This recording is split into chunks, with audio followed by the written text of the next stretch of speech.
다니엘서 11장의 말씀을 우리가 살펴보고 있습니다.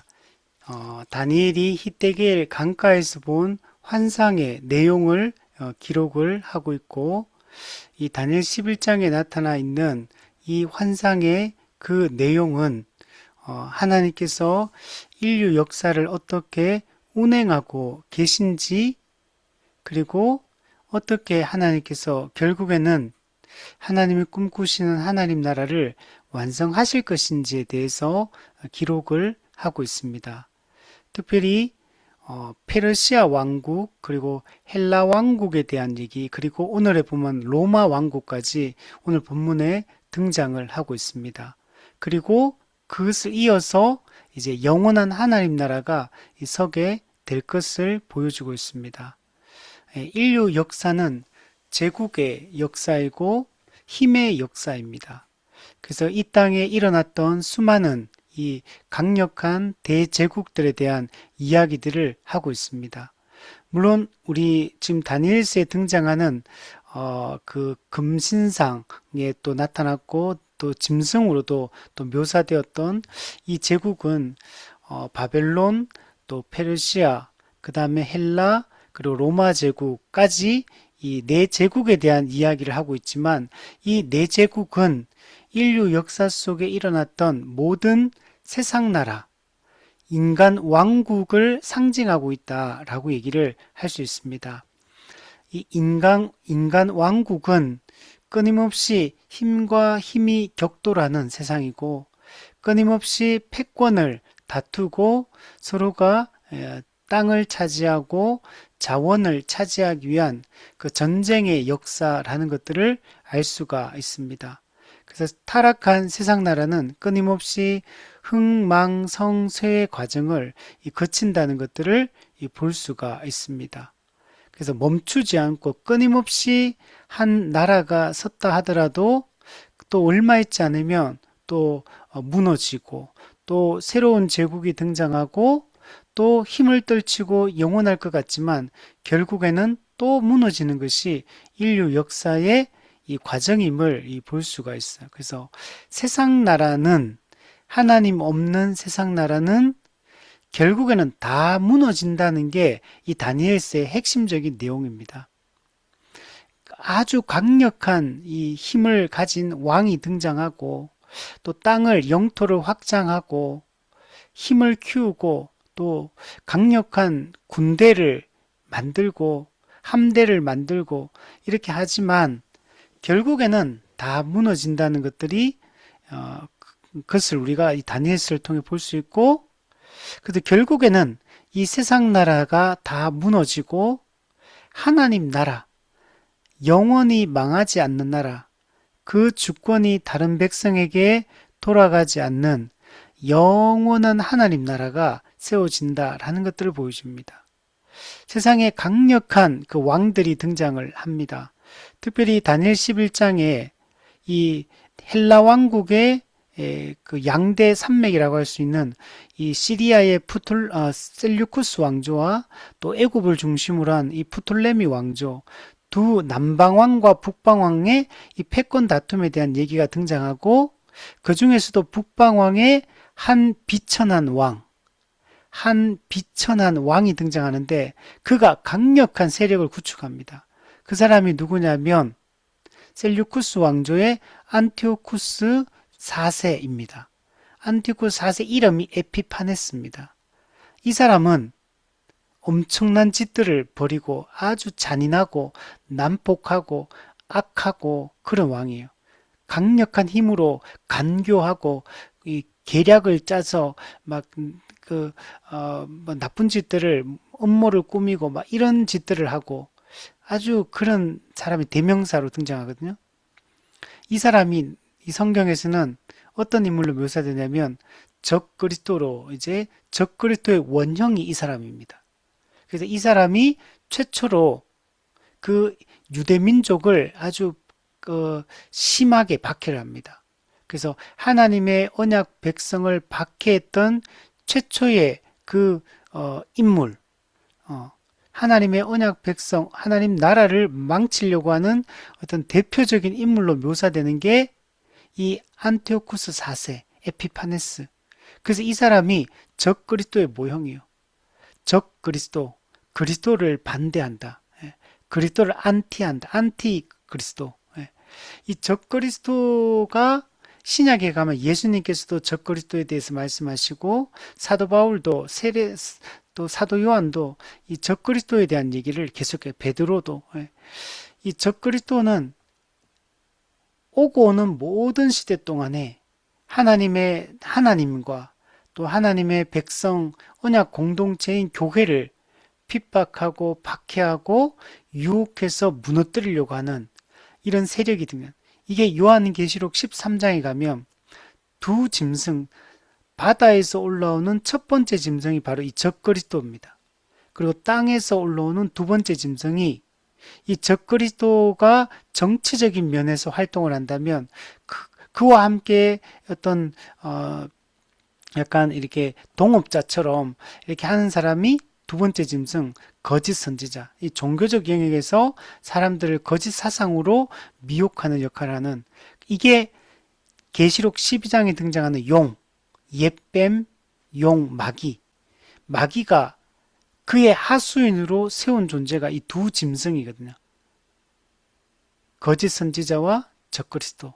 그를 통해서 용 사탄이 이 세상에서 교회를 대적하고 하나님의 영광을 훼손하고 하나님의 나라를 무너뜨리려고 하는 것을 볼 수 있습니다. 그 적그리스도의 모형이 누구냐면 바로 이 안티오쿠스 4세 에피파네스. 이 사람이 성경에 기록이 되어 있는 겁니다. 그게 어디 등장하냐면 11장 21절에 보면 20절에 그 왕위를 이을 자, 그 왕위는 안티오쿠스 4세의 아버지 안티오쿠스 3세를 얘기합니다. 안티오쿠스 3세도 강력한 그 임금이 왕이었어요. 그래서 세력을 떨치고 이 남방왕과의 이 전투에서 항상 이게 되게 우위를 점했던 북방왕, 그 아버지가 죽고 난 이후에 그 강력한 힘을 떨쳤던 아버지가 죽고 난 이후에 이 에피파네스가 자기는 원래 정당한 왕위 계승자가 아닌데 그가 이제 이게 왕위를 찬탈해가 불법적으로 왕이 된 사람이 이 에피파네스입니다. 그래서 이 사람은 간교해요. 간교한 사람이고 그래서 우리 21절에 보면 한 비천한 사람이다. 예, 비천해요. 예. 근데 이 사람 아주 잔인하고 모략에 능하고 악한 짓들을 하고 특히 하나님의 백성인 언약 백성 이스라엘 공동체를 아주 강력하게 심하게 박해했던 그 대표적인 인물이 바로 이 안티오코스 4세입니다. 그래서 그 이야기들을 앞부분에서 쭉 우리가 했습니다. 근데 이제 결국에는 이들도 다 무너져요. 다 무너지고 그래서 이 헬라 제국의 강력한 두 세력이었던 4개 제국으로 알렉산더 대왕의 사후에 4명의 장군에게 분할 통치되어서 그 중에 2개 북부 시리아를 중심으로 한 이 셀류쿠스 왕조와 남쪽 애굽을 중심으로 한 이 프톨레미 왕조 이 2개가 가장 강력한 권세를 떨쳤거든요. 두 세력 간에 어떻게든 패권을 차지하려고 그 사람이 북방왕과 남방왕이라고 성경에 지금 기록이 되어 있어요. 그래서 이 갈등 상황을 우리 앞에부터 11장부터 쭉 이야기를 했어요. 그 속에는 막 업무도 있고 막 압박도 있고 또 때로는 거짓으로 평화조약을 맺어가지고 또 뭔가를 타개하려고 하고 그래 또 배반하고 이게 막 뒤죽박죽 이 역사가 흘러왔거든요. 실제로 지금 다니엘 11장에 등장한 내용들은 역사 속에 실제로 있었던 사건들 전부 다. 우리 지난번에 보면 클레오파트라도 나왔잖아요. 클레오파트라. 이 과정 속에서 이 클레오파트라도 등장. 원래는 이 북쪽의 이 공주였는데 남방왕과 정략 결혼을 시켜가지고 남방왕에 이제 약간 스파이처럼 간첩처럼 보냈는데 근데 그가 자기 남편 남방왕 애굽을 중심으로 한 프톨레미 왕조에 붙어가 이제 아버지를 배신하고 막 그 일어났던 사람이 이 또 클레오파트라. 이게 실제로 역사 속에 다 있었던 사건들이고 그게 지금 성경에 기록되어 있고 이 사람들은 전부 다 이 인간 왕국 세상 왕국의 부패성과 불완전성, 그리고 최종적인 운명이 어떠한가에 대해서 명확하게 알려주는 이 상징적인 제국들이고 그 사건들이다라고 얘기를 할 수 있습니다. 그리고 우리가 지난주에 25절부터 27절에 대한 내용을 살펴봤습니다. 이게 막 남방왕과 북방왕 사이에 계속적으로 막 정기적인 전쟁이 계속 일어나는데 그 중에서 25절, 27절에 보면 북방왕 에피파네스가 먼저 큰 군대를 일으켜가지고 남방왕, 이 당시 프톨레미 6세인데 이 남방왕을 침공해가 칩니다. 그러니까 남방왕도 북방왕이 공격해 오니까 자기도 힘이 크고 강한 군대를 일으켜가지고 맞서 싸웁니다. 근데 북방왕이 힘이 더 세요. 근데 실제로는 군대로 봤을 때는 남방왕이 군대가 더 숫자가 많았거든요. 실제는 물리적으로 보면 남방왕이 힘이 더 세요. 근데 북방왕한테 져요. 왜 지냐면 북방왕이 이 음모에 계략에 능하거든요. 어떻게 술수를 썼냐면 남방왕과 함께 음식을 먹는 사람, 즉 남방왕의 최측근 신하들을 포섭을 합니다. 그리고 남방왕의 최측근 신하로 하여금 자기 왕을 배신하게 만듭니다. 배반하게 만들어요. 그리고 결국에는 그 내부의 배신에 의해 최측근에 가장 가깝고 신뢰하는 사람에 의해서 남방왕이 이 패배를, 북방왕에게 패배를 하는 것들을 볼 수가 있습니다. 이것은 이 세상 나라의 이 부패성을 보여주고 있는 겁니다. 타락한 인간관계의 이 부패성, 그리고 불완전성을 보여줍니다. 여러분, 타락한 세상은 뭐 뜻이 조금 맞으면 자기 편이 됐다가 또 뜻이 안 맞으면 또 배신했다가 또 편이 됐다가 이게 계속 반복되는 게 이 세상인 겁니다. 이 세상은 믿을 수 있는 사람이 없어요. 다 자기 이익을 위해서, 자기 유익을 위해서 자기 중심성을 가지고 살아가는 그런 세상이고, 이 인간의, 이 타락한 인간의 이 부패성이 이 전쟁 가운데, 이 국가 간의 이 싸움 가운데서도 이게 그대로 드러나고 있는 걸 볼 수 있습니다.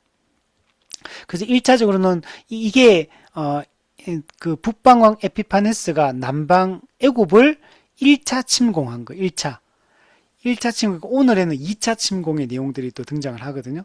그래서 어쨌든 1차 침공에는 북방왕이 남방왕을 크게 이기게 됩니다. 그리고 전쟁이 이제 어느 정도 소강 상태에 들어가고 이제 전쟁을 마무리해야 되거든요. 그래서 북방왕 에피파네스와 남방왕 프톨레미 6세가 외교 협상 자리에 이제 테이블에 앉게 됩니다. 근데 둘 다 어떻게든 자기가 더 자기 이익을 챙겨야 되잖아요. 근데 서로가 그 남방왕과 북방왕이 딱 협상 테이블에 앉아가지고 마지막 정리를 하려고 합니다. 우리 러시아와 우크라이나 전쟁을 지금도 하고 있는데 그 전에 한번 중간에 협상하려고 이렇게 얘기가 되고 했잖아요. 전쟁이 마무리가 되려면 협상에서 어떻게 이걸 처리할지를 협상을 해야 되거든요. 여기도 이제 전쟁이 북방왕이 이기긴 이겼지만 여기서 이제 마지막 이제 전쟁 정리를 이제 해야 되는 상황이 왔는데, 근데 서로가 서로를 해하고자 하는 마음이 있어요. 협상 테이블에 앉았고 겉으로는 평화를 약속해요. 서로가 우리 이제 사이좋게 지내자, 이렇게 겉으로는 그런 약속을, 평화 조약을 맺는 것처럼 이렇게 협상 테이블에 앉았지만 속으로는 서로 해하고자 하는 마음, 그리고 어떻게든 기만 전술을 써서 속여가지고 우리 이익을 더 차지하려고 남방왕도 북방왕도 서로 그렇게 싸우고 있어요. 그렇게 되니까 협상이 제대로 될 리가 없죠. 이제 그러다가 이 북방왕은 이게 지지부진하다가 본국으로 이제 귀환길에 오르게 됩니다. 되돌아오게 돼요. 자, 그 내용이 오늘 본문 28절부터 이제 등장을 하고 있습니다. 28절에 한번 보시면 북방왕은 많은 재물을 가지고 본국으로 돌아가리니, 네, 1차 애굽 원정에서는 북방왕이 승리했기 때문에 많은 전리품을 가지고 본국으로, 시리아로 이제 돌아가게 여러분 되는 겁니다.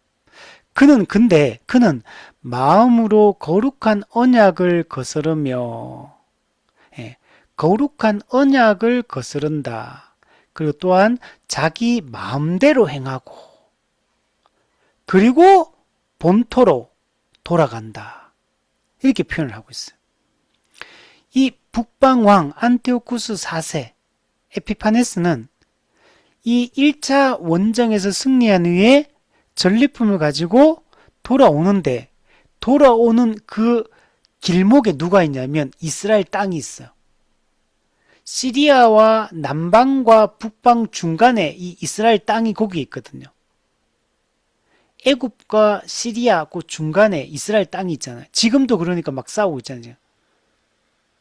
나라를 잃어버렸다가 시오니즘에 의해서 1948년도에 지금 이스라엘이 돌아와가지고 전 세계에 돌아와서 건국해서 그때부터 중동 전쟁이 시작되죠.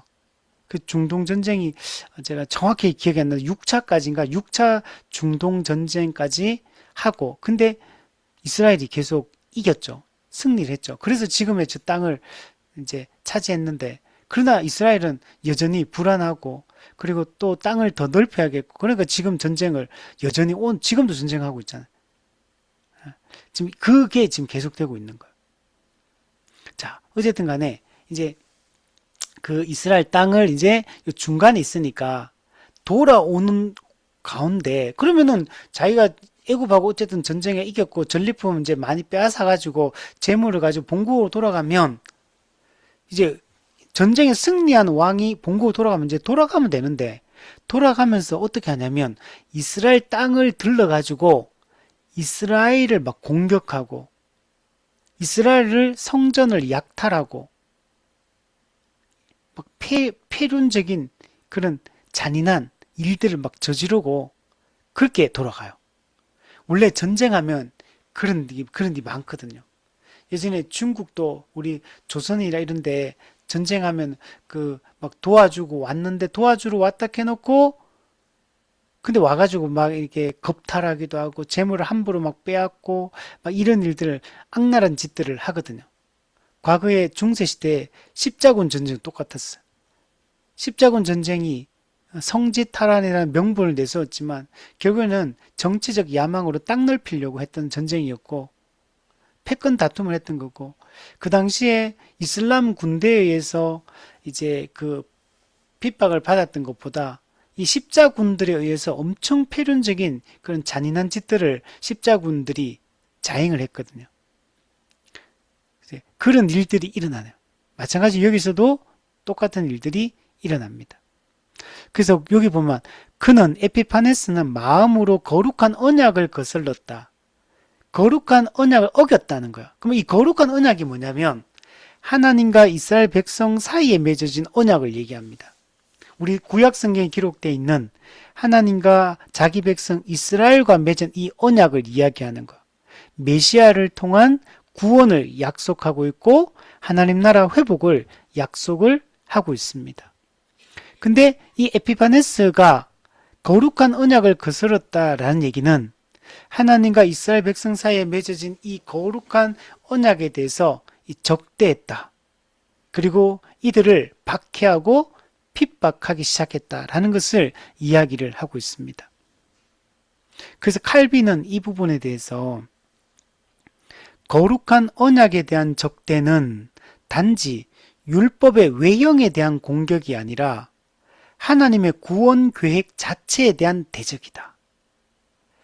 천지를 창조하신 하나님이 타락한 인류를 구원하기 위해서 그 놀라운 구원 계획을 세웠는데, 그 하나님의 구원 계획을 반대하고 대적하는 행위가 이 에피파네스가 이스라엘과 하나님 사이에 맺어진 이 거룩한 언약을 어기고 함부로 취급하는 것을 통해서 드러나고 있는 겁니다. 에드워드 영은 한 발짝 더 해석을 더 깊이 들어가는데, 박해자의 분노가, 여기서 박해자는 에피파네스를 얘기합니다. 이 에피파네스의 분노가 어떤 거냐? 예수 그리스도의 오심을 방해하려는 사탄적 충동을 반영하고 있다. 예수님이 이 땅에 오시고 메시아가 오시면 모든 악한 영적 세력들을 심판하시고 하나님 나라를 완성하실 거거든요. 그러니까 에피파네스가 지금 하나님과 이스라엘 백성 사이에 세워진 거룩한 언약을 어기고 그것을 적대한 행위는 하나님의 구원 계획 자체에 대한 대적이고, 예수 그리스도가 오셔서 십자가 사역을 통해 죄와 사망의 문제를 해결하고 죄인을 구원하는 이 일을 방해하려고 하는 사탄의 그 공격을 암시하고 있다는 거예요. 에피파네스의 행동은 그런 영적 의미를, 사탄의 그런 이 충동적 공격, 이것을 반영하고 있다라고 얘기를 하는 겁니다.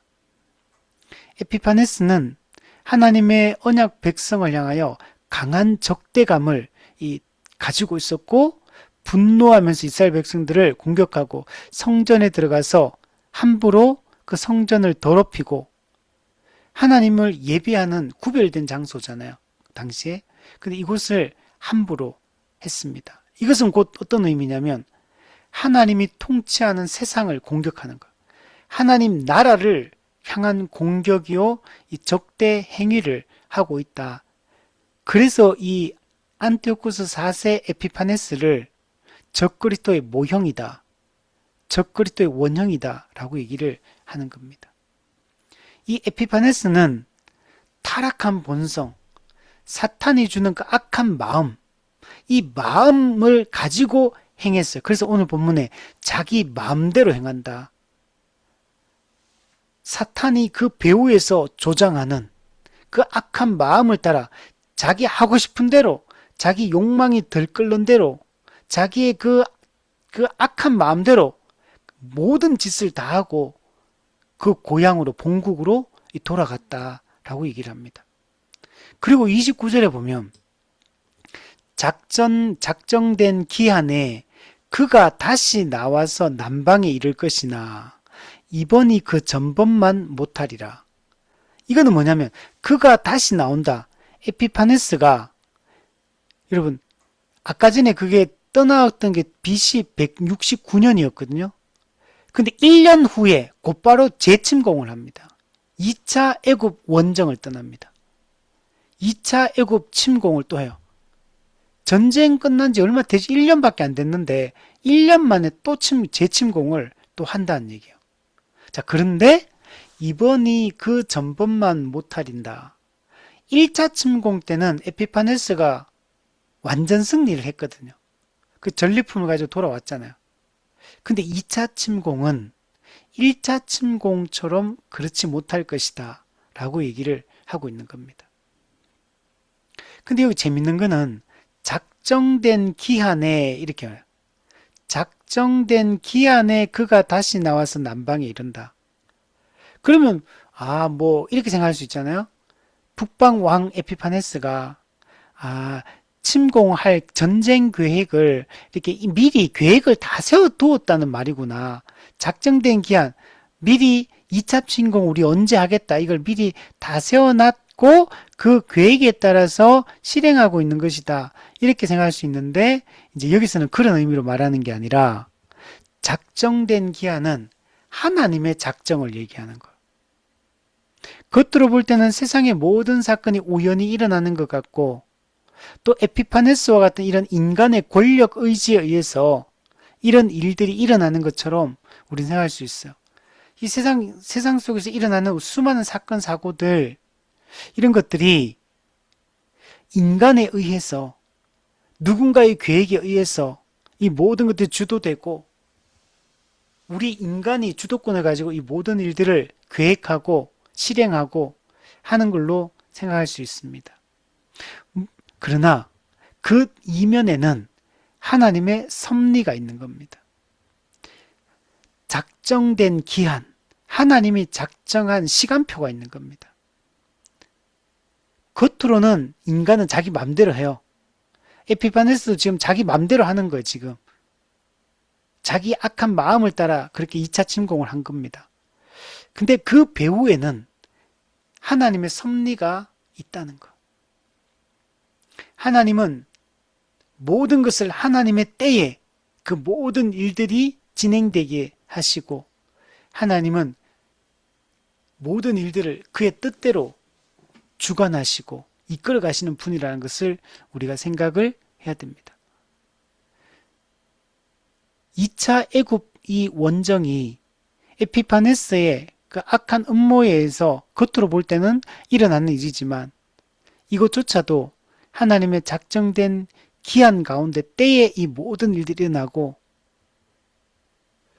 하나님의 그 이런 상황 속에서도 하나님의 그 뜻하심이 있고 그 뜻을 하나님은 이루신다는 것들을 보여주고 있습니다. 하나님의 허락이 없으면 아무 일도 일어날 수 없어요. 그래서 매튜 풀은 이렇게 얘기합니다. 기한이 하나님의 영원한 작정으로부터 비롯된 것이며, 이 작정된 기한은 인간 입장에서는 에피파네스의 계획에 의해서 이루어졌지만, 그러나 사실은 하나님의 영원한 작정으로부터 비롯된 것이며, 세상의 어떤 왕도 하나님의 허락 없이는 한 발자국도 나아가지 못한다. 세상 사람들은 그냥 내 뜻대로 내 마음대로 행한다고 생각할 수 있어요. 내 계획대로 일을 이루어가고 있다 이 생각할 수 있지만, 하나님이 허락하지 않으면 아무것도 이루지 못하고 일어나지 않는다는 걸 생각해야 돼요. 우리는 모든 우리 대요리문답 공부할 때 하나님 섭리에 대한 얘기할 때, 그 섭리라는 것은 좋은 일만 섭리하는 게 아니에요. 하나님의 작정은 그게 큰 일이든 작은 일이든 사소한 일이든 그 중요한 일이든 안 중요한 일이든 그게 선한 일이든 악한 일이든 일어나는 모든 것에 대해서 하나님은 작정하시고, 하나님은 그 모든 것을 통해서 하나님은 선을 이루시고 하나님의 영광을 나타내신다는 걸 믿어야 돼요. 우리 인간 편에서 볼 때는 이해되지 않는 일들, 그리고 또 우리 입장에서는 부정적으로 느껴지는 그런 사건들조차도 하나님의 큰 뜻 안에서 하나님이 이루시는 것들을 보면 하나님의 선하심과 하나님의 완전하심을 우리는 볼 수가 있습니다. 존 플라벨도 이 부분에 대해서 박해자들이 가장 맹렬히 활동하는 그 순간에도 그들은 하나님의 시간표 안에서 사역하는 도구에 불과하다. 지금 에피파네스 이 비천한 북방왕은 이 당시 아주 가장 강력한 왕이거든요. 그러나 그가 아무리 대단하고 힘이 있고 해도 하나님의 시간표 안에서 사역하는 그냥 도구에 불과한 존재라는 걸 잊지 말아야 돼요. 근데 그 당사자들은 그렇게 생각을 안 해요. 이 인간들은 어리석어서 내가 내 계획대로, 내 똑똑한 머리로 이 모든 걸 계획해서 내 능력으로 일을 성취한다. 내가 모든 일을 주도한다. 이렇게 어리석게 생각하지만 하나님의 허락하심이 없이는, 하나님의 뜻하심이 없이는 아무 일도 일어나지 않는 것입니다. 그래서 우리는 우리 삶의 이면에 역사하시는 하나님의 섭리의 그 손길을 볼 수 있는 눈이 있어야 돼. 이건 믿음의 눈으로만 하나님의 그 일하심과 섭리하심을 우리는 볼 수가 있습니다. 하나님의 백성들은 역사의 혼란과 박해 속에서도 모든 것이 하나님의 주권적 시간 안에 있고, 선하신 하나님이, 전능하신 하나님이 모든 일을 그의 선한 뜻 가운데 모든 일을 성취해 간다는 것을 잊지 말아야 됩니다. 에피파네스는 2차 애굽 원정, 이게 BC 168년에 이루어지는데 감행했지만 1차 침공보다 결과가 좋지 않았습니다. 그래서 이번이 그 전번만 못하리라. 왜 그러냐면 로마가 개입했기 때문에 그래요. 이 당시에 로마는 이제 막 신흥 강국으로 막 일어나고 있는 상황이었거든요. 로마 제국, 아직까지는 헬라 제국을 무너뜨리지 못했어. 그러나 신흥 강국으로 로마가 막 일어나고 있고, 그러니까 로마에 의해서 이 에피파네스의 그 애굽 2차 침공이 실패로 여러분 돌아가게 돼요. 로마가 개입함으로 말미암아 굴욕으로 끝나게 여러분 됩니다. 그게 30절에 보면 설명이 되어 있어요. 이는 기띔의 배들이 이르러 그를 칠 것입니다. 자, 여기서 기띔의 배들, 이게 누구냐면 로마 함대를 얘기합니다. 로마의 배예요, 배, 로마 배. 로마 함대에 의해서 이 에피파네스의 이 2차 애굽 원정이 실패로 돌아가게 된 거예요. 로마의 그 침공을 받게 되는 거예요. 근데 사실 에피파네스 4세가 로마 싸우기 전에 에피파네스 3세도 로마하고 한번 싸운 적이 있어요. 그때도 로마한테 자기 아버지도 때에도 그때 패배했거든요. 그래서 지금 애굽이 로마가 상당히 신흥강국으로 강력하게 막 자기 아버지 때부터 힘을 떨치기 시작했고 점점 강성해져 가고 있는 때에 에피파네스도 대단했지만 그러나 이때는 이 패배를 하게 됩니다. 자, 그러니까 진 거예요. 후퇴를 하지 않을 수가 없는 상황. 본국으로 되돌아가지 않을 수 없는 상황이 된 거예요. 그런데 그가 어떻게 하냐면 중간에 보면 그가 낙심하고 낙심했다. 왜? 로마한테 패배를 했으니까. 그러니까 패배가 자기 뜻을 이루지 못하고 돌아가게 된 거니까 낙심한 상태에서 패배해서 낙심했고 그래서 돌아갈 수밖에 없었고 그 상황 가운데 어떻게 하냐면 또 보세요. 맺은 거룩한 언약에 분노하였고 이스라엘은 거대 이제 세력 가운데 우리 그런 말 하잖아요. 그죠? 뭐 새우 등 터진다 이렇게 하잖아요. 중간에 끼인 거예요. 끼어가지고 지금 이스라엘 백성들은 이 얻어 터지는 거예요. 중간에가 그냥 분풀이 대상, 화풀이 대상처럼 그냥 자기가 그 전쟁에서 진 거 가지고 가다가 옆에 있는 아무것도 안 한 이스라엘 백성들을 공격하기 시작하는 거예요. 그 분노를 이스라엘에게 하나님의 백성들에게 쏟아내기 시작한 거예요. 그래서 이걸 거룩한 언약에 분노하였다 이렇게 얘기를 합니다. 근데 재밌는 게 있어요. 자기 땅에 돌아가서는 맺은 거룩한 언약을 배반하는 자들을 살필 것이다. 거룩한 언약을 배반하는 자들을 살핀다. 그들을 높여준다는 얘기예요. 아까 뭐지? 거룩한 언약은 하나님과 이스라엘 백성 사이에 맺어진 언약이거든요. 근데 이 거룩한 언약을 배반하는 자들이 있대요. 그럼 이 배반하는 자들은 누구겠습니까? 이스라엘 사람들 중에서 이 비천한 북방왕 에피파네스 편에 서가지고 친 에피파네스 이스라엘 나라 입장에서 매국노들이지, 매국노. 나라를 팔아먹는 놈들이 생겨. 이런 사람들에 의해서 이스라엘이 엄청나게 고통을 당해요.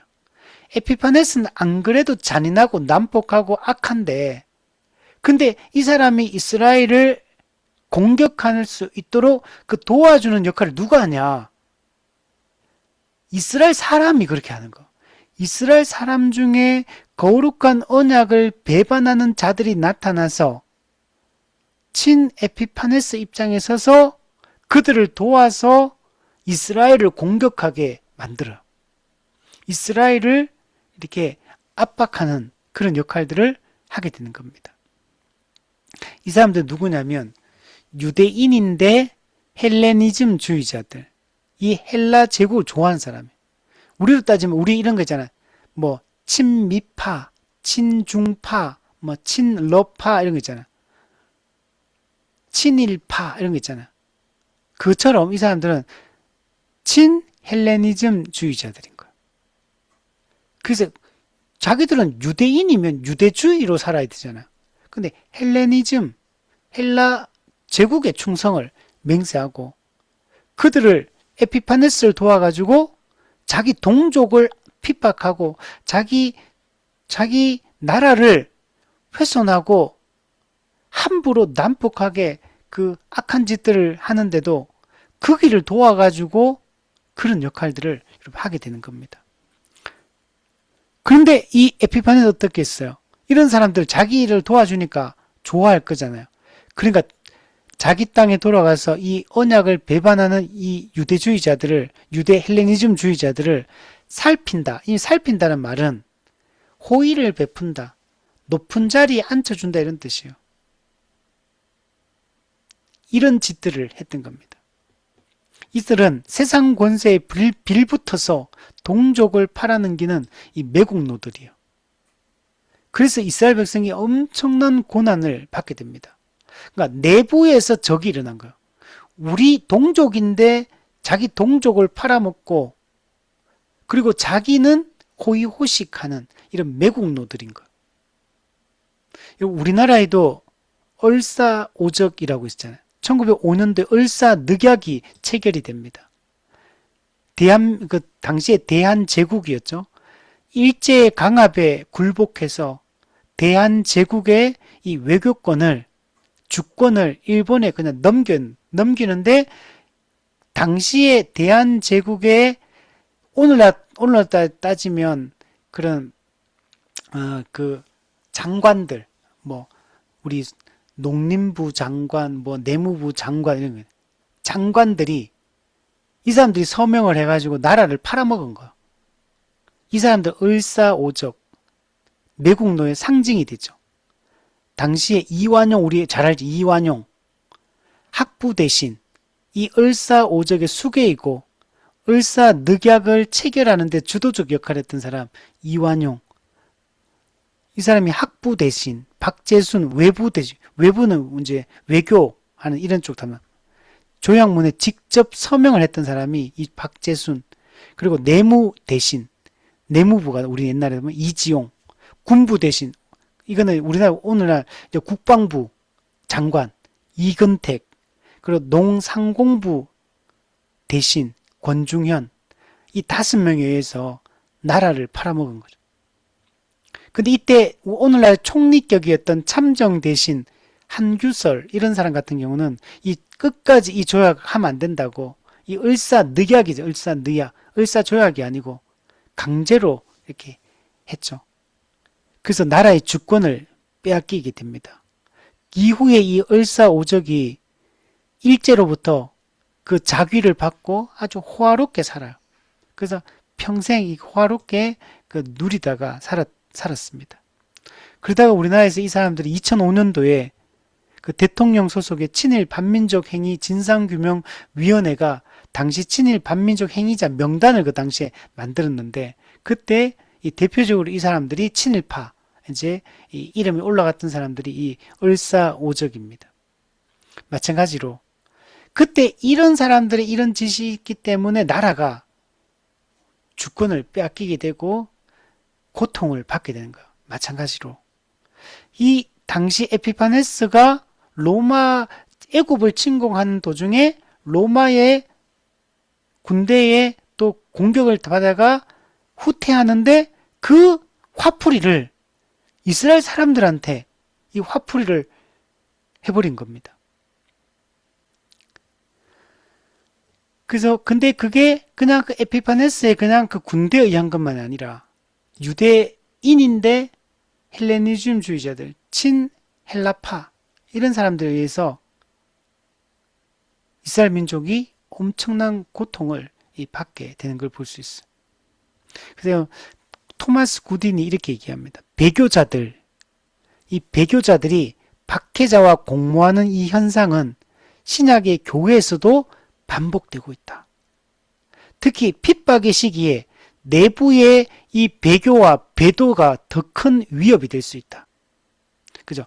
외부의 적보다 내부의 우리 안에 있는 우리 친구요, 우리 한 가족이라고 생각했던 사람이 내부에서 배신하는 게 외부의 적보다 훨씬 더 위험하다고 얘기를 하는 겁니다. 마이클 호튼도 얘기해요. 이 사건을 교회 내 배도의 역사적 원형으로 읽으며 세상과의 동화가 결국 언약 공동체 자체를 해체하는 방향으로 작용한다고 말했다. 그냥 언약 공동체, 교회를 그냥 무너뜨리고 해체시켜버리는 이런 역할을 하는 게 이 내부의 이 배신이라는 거예요. 성경에도 대표적으로 가룟 유다, 예수님의 제자였지만 예수님을 팔아넘기는 역할들을 하게 됩니다. 그래서 박해보다 내부의 배교가 언약 공동체는 훨씬 더 치명적일 수 있음을 보여주고 여러분 있는 겁니다. 그 31절에 보면 그 군대는 그의 편에 서서 성소 곧 견고한 것을 더럽히며 매일 드리는 제사를 피하며 멸망하게 하는 가증한 것을 세울 것이며, 이 에피파네스가 이스라엘에 분풀이하면서 어떤 일을 했냐면 예루살렘 성전에다가 하나님 여호와 신화 여호와를 제사하고 여호와께 예배하는 성전에다가 헬라의 그 주신이 누구냐? 제우스거든. 제우스 신상을 예루살렘 성전 안에다가 만들어 세웁니다. 그리고 이스라엘 백성들은 매일 하나님께 제사를 드립니다. 번제, 상번제, 아침 저녁으로 상번제, 하번제 제사를 지내고, 또 평상시에 또 여러 제사들을 또 정기적으로 이렇게 절기마다 또 드리거든요. 근데 이 하나님께 드리는 제사, 오늘 하면 예배를 피해버립니다. 못하게 만듭니다. 그리고 멸망하게 하는 가증한 것을 세운다. 이 돼지, 부정한 짐승인 돼지를 제단에 막 들어요. 이스라엘 백성들은 그 음식 규정에 보면 쪽발이고 되새김질을 하는 생물만 정결한 짐승이기 때문에 흠이 있는 것들은, 부정한 것들을 하나님께 드릴 수 없어요. 하나님 거룩한 분이기 때문에 거룩한 것만 받는 분이거든요. 근데 이스라엘 백성들에게는 이 부정한 짐승인 이 돼지를 제단에 막 바치고 하면서 여호와의 그 영광을 훼손하고 함부로 하고 이런 일들을 하게 됩니다. 그래서 예수님께서도 이 말씀을 마태복음 24장 15절에서 직접 인용합니다. 그러므로 너희가 선지자 다니엘이 말한 바 멸망에 가증한 것이 거룩한 곳에 선 것을 보거든, 멸망에 가증한 것이 거룩한 곳에 선 것을 보거든, 요 얘기를 인용해 옵니다. 그리고 요걸 인용해가 무슨 얘기 하려고 하냐면 예수님 이후에 일어날 일에 대한 메시지, 종말론적 메시지를 주려고 합니다. 그게 뭐냐면 AD 70년에 로마의 티투스 장군이 로마 군대를 끌고 이스라엘을 침공해가지고 예루살렘 성을 포위해서 성전을 파괴하게 됩니다. 즉 멸망에 가증한 것은 로마 군대, 그리고 거룩한 곳, 이 예루살렘 성, 그리고 성전, 여기 쳐들어와가지고, 그래서 결국 이스라엘 나라가 멸망, AD 70년에 이스라엘 나라가 패망하게 됩니다. 그리고 아까 얘기했듯이 그 2000년을 나라 없이 지내다가 1948년도에 현재 이스라엘을 지금 건국을 하게 된 겁니다. 나라를 완전히 잃어버렸다가. 이렇게 될 걸 예표하고 있어요.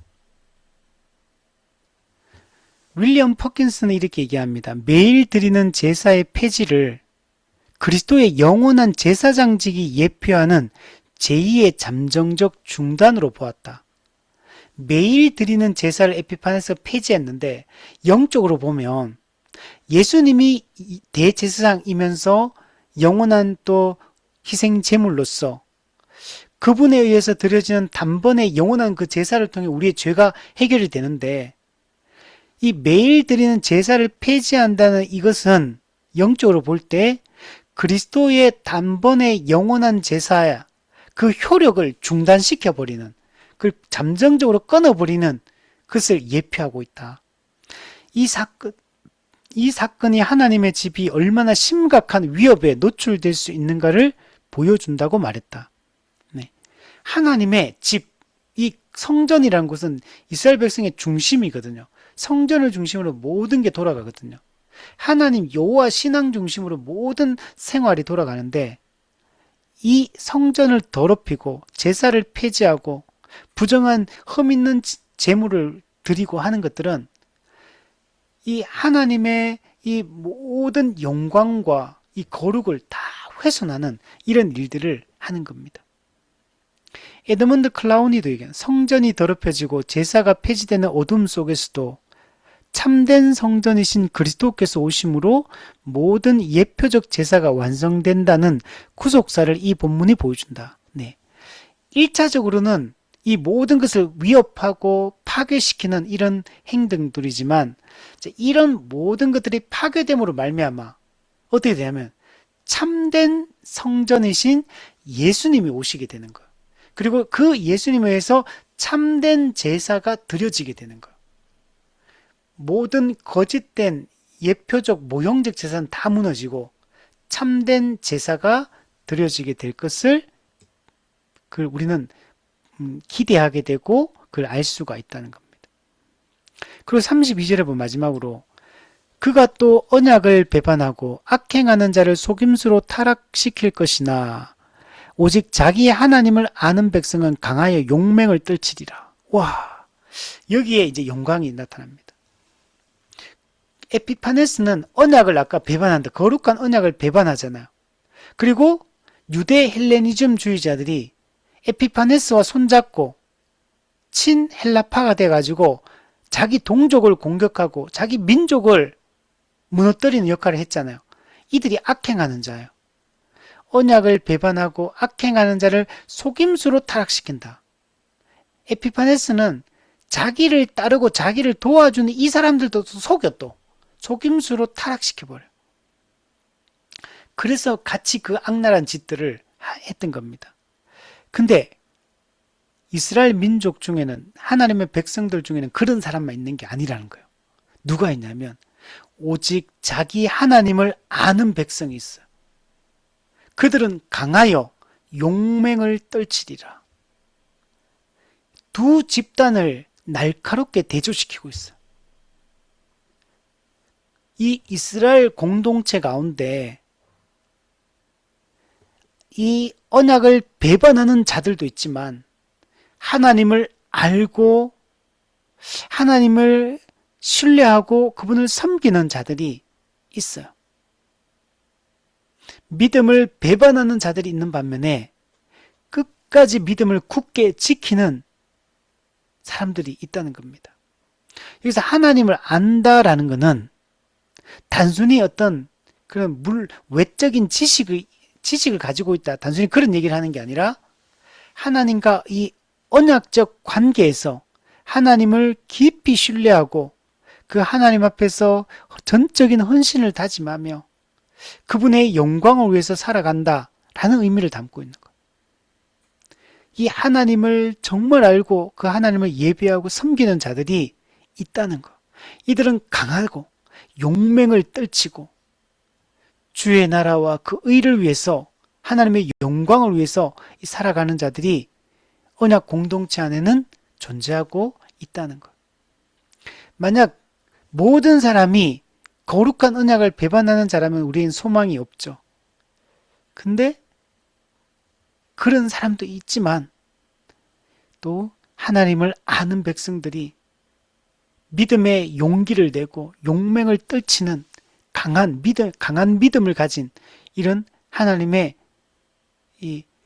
그런 거루터기 같은 이런 사람들이 여러분 있다는 겁니다.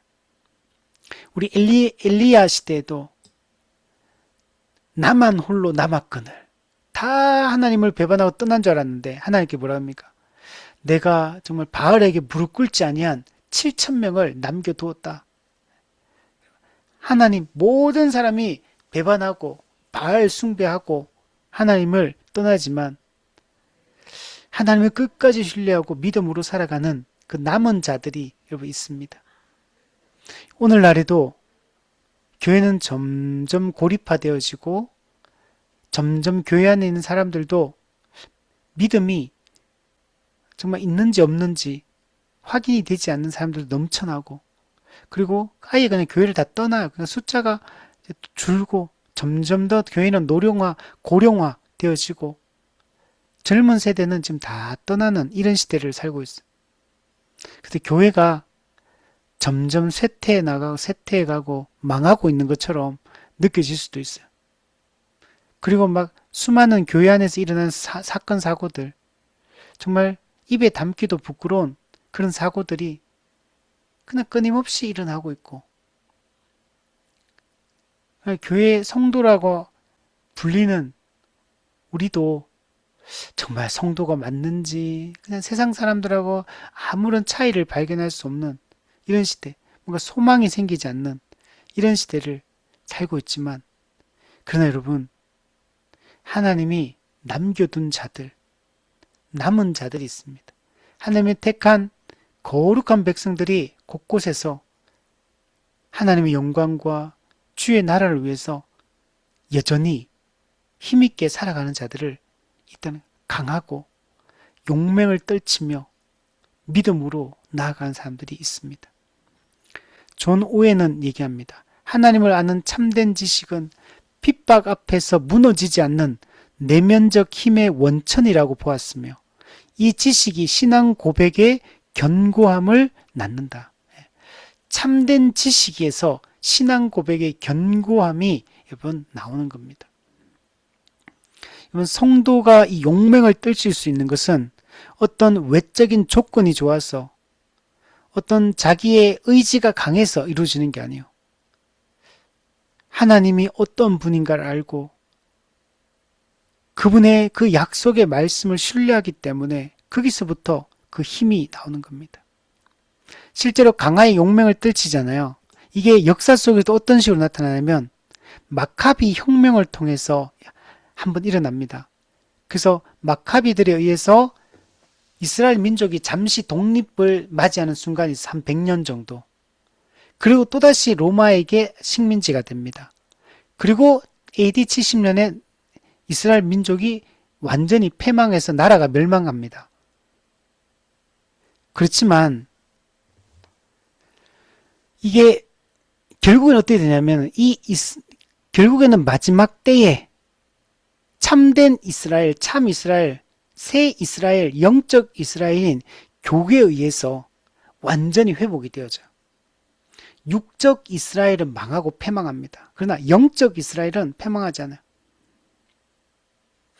오늘 뉴스를 보니까 이스라엘 땅에서 그 예루살렘 조찬 기도회 같은 걸 전 세계 그 기독교인들 뭐 이런 사람들 모여가지고 이스라엘 민족을 위해서 기도하는 그 내용이 있더라고요. 그 중에 한국 대표로 또 어떤 여자분이 가서 기도하는 내용을 이제 뉴스에서 봤는데 그 육적 이스라엘, 현대 그 이스라엘을 성경이 이스라엘과 동일시하고 있더라고요. 전부 다 말하는 내용들이. 예. 그 말도 안 되는 얘기들을 가서 지금 그래서 그 이스라엘 민족을 우리가 함부로 하면 안 된다. 이스라엘을 도와야 된다. 그 뭐 이런 정말 말도 안 되는 헛소리를 막 하고 있더라고요.